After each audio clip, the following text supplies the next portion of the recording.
ir 18 gadi. Man ir bijušas daudz seksuālās attiecības ar dažādiem puišiem. Bieži vien nelietoju nekādas izsargāšanas līdzekļus. Es daudz ballējos, piedzēros un pat nedomāju par kaut kādu STI. Vairāk mani uztrauca tas, lai nepaliek stāvoklī. Es uzvedos kā dumpiniece, no riktīgākā stulbene, darīju visu, ko vien vēlējos, izmēģināju visu iespējamo.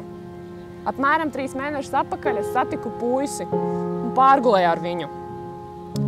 Nākamajā dienā es ievēroju dzimuma orgānos, ka man ir čūlas, ritīgi izsitumi un ļoti niezēju.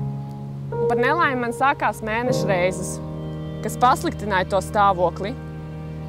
Kad mēneša reizes beidzās, es devos pie ārsta un nodeva analīzes. Pēc laika atnāca atbilde, ka man ir ģenitālās herpes. Šī man bija laba mācība, lai arī ietekmēja manu veselību.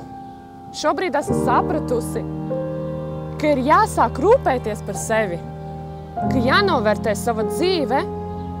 Nevaru es tik viegliprātīgi attiekties pret to, kas man ir dots. Jāsaudzē savu veselību. Labi, ka es inficējos tikai ar herpēm, nevis hepatītu vai trakākā gadījumā ar HIV.